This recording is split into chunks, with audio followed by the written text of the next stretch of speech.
이제 우리가 에고의 환영에서 벗어나기 위해 해야 할 일은 두 가지입니다. 첫째는 그리스도 자와의 연결을 강화하는 것입니다. 그동안 그 존재를 의식하지 못하고 살아왔으나 이제는 그 존재를 알았고 그것의 역할, 중요성도 알았으니 그리스도 자아를 의식적으로 자꾸 인식하려 함으로써 그것에 가까이 다가서려는 노력을 해야 합니다. 우리가 그리스도 자아의 소리를 들을 수 있는 주된 방법 뭐라 했지요? 직관이라 했지요. 또 때로는 아주 세미한 음성으로 어떤 가르침이 들려오기도 합니다. 그 연결이 강화될수록 음성이 점점 선명해지겠지요. 여러분을 지금 여기껏 이끌어온 존재가 그리스도 자아입니다. 여러분 의식은 못하고 있었지만 이제는 이 그리스도 자아의 소리를 의식적으로 듣는 훈련을 하셔야 됩니다. 이 그리스도 자아와의 연결을 강화시켜주는 영적 도구들을 활용할 필요가 있겠지요. 이미 우리가 하고 있는 것들, 기도, 명상 같은 그런 도구들을 우리는 사용을 하고 있지요. 양은 목자의 음성을 알아들을 수 있다고 하셨지요. 우리 모두가 할 수 있는 일입니다. 너무 어려워서 극소수의 사람만 할 수 있는 그런 것이 아닙니다. 지구상의 모든 인간, 한 사람도 예외 없이 다 할 수 있는 일이고 걸을 수 있는 길입니다.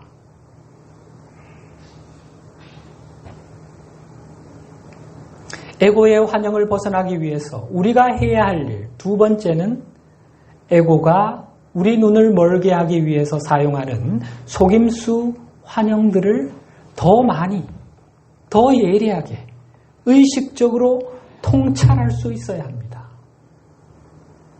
우리가 은밀히 우리 눈을 가리는 에고의 환영을 의식적으로 인식할 수 있을 때, 예리한 인식으로 포착할 수 있을 때 우리는 그것을 넘어서서 그리스도 마음을 향해 갈 수 있게 됩니다. 에고가 우리 내면에 심어주는 기본적인 환영 중 하나는 진리는 결코 체험될 수 없다는 것입니다. 너희는 하나님을 직접 만날 수 없어. 진리의 영을 결코 직접 체험할 수 없어. 그런 것은 아무나 하는 것이 아니야. 아주 소수의 특별한 사람들, 모세나 바울 같은 성경의 인물들, 선택받은 사람들에게나 가능한 거야. 라고 에고는 우리에게 속삭입니다. 많은 기독교인들이 이러한 관념에 갇혀 있지 않습니까? 우리는 사람이 하나님의 형상대로 지음받은 하나님의 자녀라는 불멸의 영적 존재라는 성경의 말씀을 문자적으로는 알고 있지만 정작 이 말씀의 영적인 의미, 참된 의미, 깊은 의미는 모르고 있는 것입니다. 하나님의 형상대로 지음받았다는 말에는 우리가 하나님의 현존을 직접 경험할 수 있는 능력을 가진 존재로 창조되었다는 뜻이 들어 있습니다. 내 영이 하나님의 영에게서 났는데 내 존재의 근원을 직접 체험하지 못할 이유가 뭐가 있습니까? 아들이 아버지를 만나지 못할 이유가 도대체 뭐가 있습니까? 말씀드렸듯이 우리는 그리스도 의식을 성취함으로써 하나님을, 진리를, 진리의 영을 직접 경험할 수 있습니다. 누구나 예외 없이.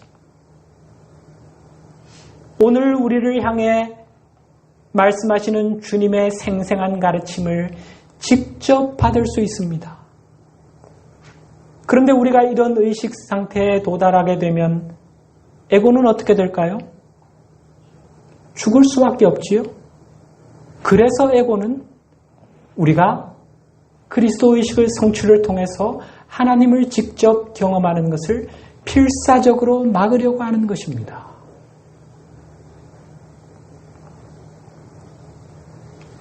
구체적으로 어떤 방식으로 막으려 할까요?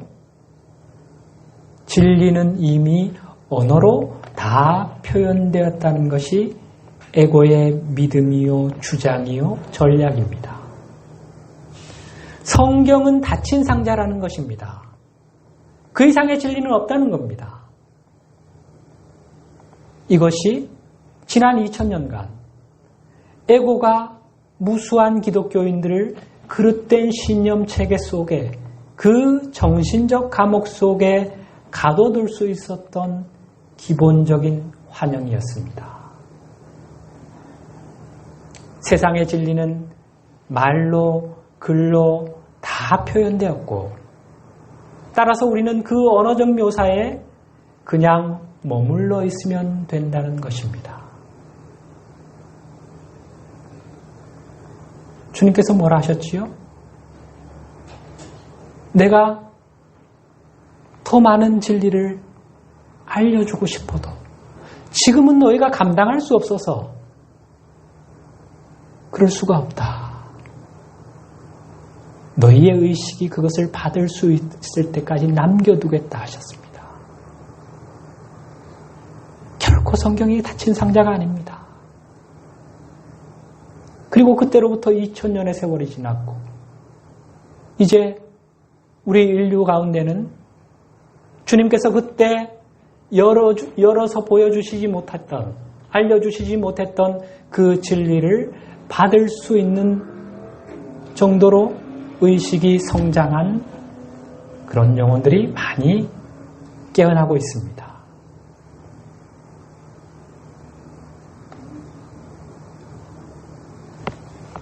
진리가 언어로 표현되면 우리는 그것을 통해서 마음속에 정신적 이미지를 만들게 됩니다. 그렇지요? 아, 성경이 하나님은 이런 분이라 하시네? 목사님이 예수님은 이런 분이라 하시네? 진리는 이런 거라 하시네? 보고 듣는 중에 우리 안에 정신적 이미지가 생겨나지요? 마음속에 하나님을 그리고 진리를 이미지화합니다. 우리의 믿음은 이렇게 생겨난 정신적 이미지에 기반을 두게 됩니다. 이렇게 만들어진 정신적 이미지를 하나님으로 진리로 떠받들며 숭배하게 되는 겁니다. 에고는 이 정신적 이미지에 우리를 묶어둠으로써 우리가 그 언어 너머로 나아가지 못하게 합니다. 진리의 영에 대한 직접적인 체험 따위는 필요 없다고 목 놓아 주장하는 것입니다. 분리의 환영 속에 태어난 에고는 그 환영 너머에 있는 진리의 영을 직접 체험할 수가 없지요. 따라서 그 진리의 영을 직접 경험하는 대신 종교적, 영적 가르침의 형태로 주어지는 하나님에 대한 묘사, 진리에 대한 묘사, 그 묘사를 통해 형성되는 정신적 이미지에 집착하려 하는 것입니다. 이것이 바로 에고의 생리입니다. 여러분 요점이 보이십니까? 에고는 우리에게 하나님에 대한 언어적 설명에 만족하라고 합니다. 진리에 대한 문자적 묘사에 우리를 묶어두려 합니다. 그 언어적 설명, 문자적 묘사를 통해 우리 안에 생겨나는 정신적 이미지에 우리를 가둬두려고 합니다. 거기서 더 나아가는 것은 위험천만한 일이라며 겁을 줍니다. 체험 같은 것은 정신이 이상한 사람들이나 하는 것이니 괜한 풍파 일으키지 말라고 다른 사람들이 하는 대로 그냥 좀 가만히 따라가라고, 넓은 길로 가라고 하는 거지요. 그러나 주님은 그리스도자를 통해 우리에게 말씀하십니다. 진리는 직접 체험을 통해서만 체득될 수 있는 것이다. 하나님의 얼굴을 대면하는 직접 경험을 통해서만 하나님을 알 수 있다. 그리고 너희 모두는 나와 같이 그런 경험을 할 수 있는 존재들이다. 이제 그럴 때가 되었다.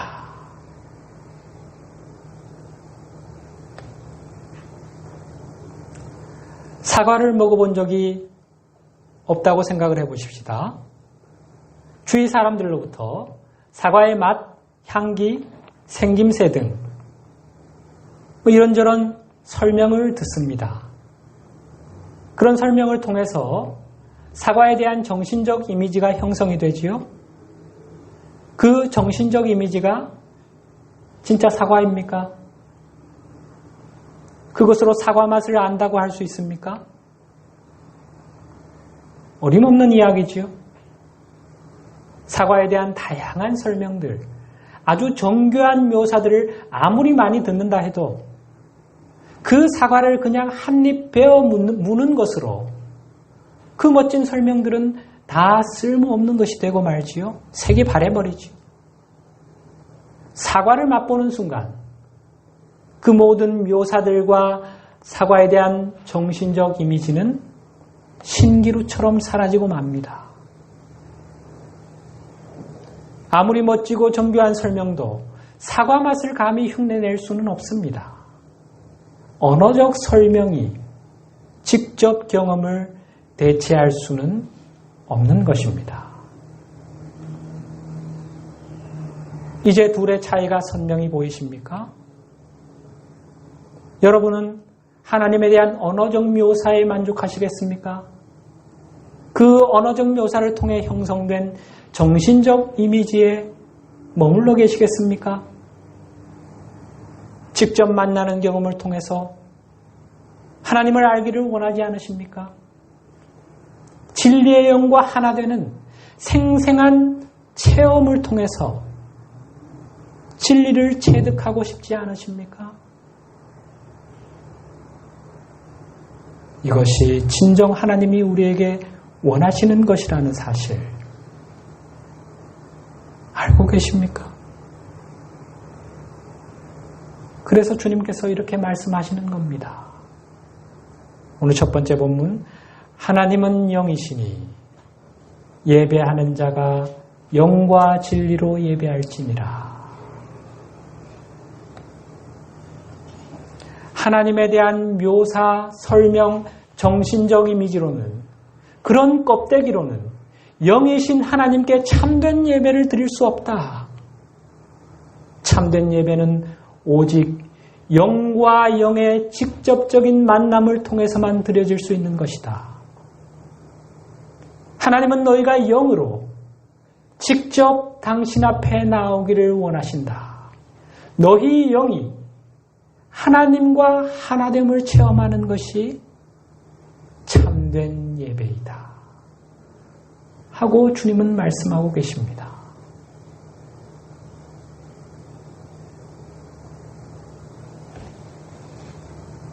에고가 지닌 문제의 핵심은 하나님의 현존, 하나님의 실제를 언어적 묘사와 정신적 이미지로 바꾸어 놓았다는 것입니다. 그 언어적 묘사와 정신적 이미지의 틀 속에 우리를 가둬둠으로써 우리의 영이 하나님의 영과 직접 대면하는 것, 진리의 영을 직접 체험하는 것을 막으려는 것이 에고의 생존 전략입니다.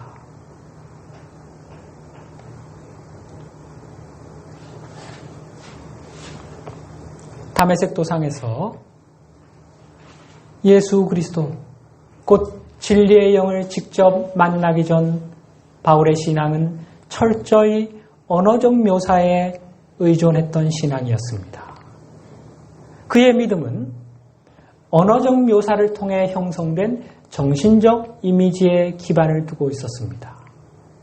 그것은 비가 내리고 홍수가 나면, 바람이 불면 쉽게 무너지고 마는 모래 위에 지은 집과 같은 것이었습니다. 언어적 묘사, 정신적 이미지에 기반을 둔 신앙은 모래 위에 지은 집과 같습니다. 부릅뜬 에고의 눈으로 진리를 말살하기 위해 다메섹을 향해 달려가던 길에 바울은 진리의 영을 직접 대면하게 되지요. 태양보다 밝은 진리의 빛 앞에서 그는 실명하게 됩니다. 주님께서 바울의 의식을 지배하고 있는 에고의 눈을 멀게 하신 것입니다. 에고의 실명. 영적 실명에 반대되는 개념이지요. 아주 좋은 징조지요. 진리의 영에 대한 이 강렬한 체험의 쓰나미가 언어적 묘사와 정신적 이미지 위에 세워진 바울의 신앙, 그 모래 위에 지은 집을 단숨에 쓸어버렸습니다. 이제 바울은 새로운 기초 위에, 모래가 아닌 반석 위에 새 집을 짓게 되는데, 그 반석은 바로 직접적인 체험, 하나님에 대한 진리의 영에 대한 직접적인 체험이었습니다. 예수 그리스도를 직접 만나는 체험은 바울에게 에고의 실명, 곧 영적 계안을 가져다 주었습니다. 주님의 제자인 아나니아가 바울에게 안수하자 바울의 눈에서 비늘 같은 것이 떨어져 나갔다고 본문이 전해주고 있지요. 아주 상징적인 묘사입니다. 이 표현의 영적 의미는 바울을 영적 실명자로 만든 에고라는 필터, 그의 영혼의 눈에 씌워졌던 색안경이 벗겨졌다는 의미입니다. 영의 눈이 떠진 것입니다. 어떻게? 주님을 직접 만남으로써 진리의 영에 대한 직접적인 체험을 통해서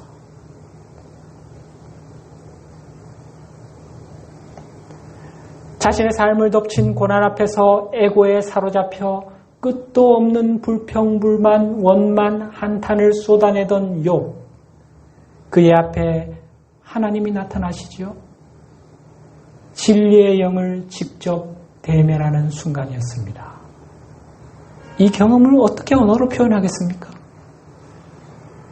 그때 욥의 내면 깊은 곳에서 터져나온 고백이 있지요.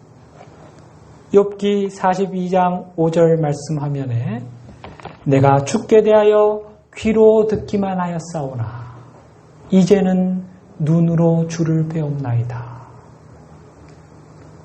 귀로 듣기만 하는 신앙, 언어적 묘사와 정신적 이미지에 기반한 에고의 신앙에 만족하시겠습니까? 눈으로 직접 배우는 진리의 영과 하나 되는 체험에 기반한 그리스도 마음의 신앙을 향해 나아가시겠습니까? 선택은 오롯이 여러분 자신의 몫입니다. 그 선택에 대한 책임도 자신의 것입니다.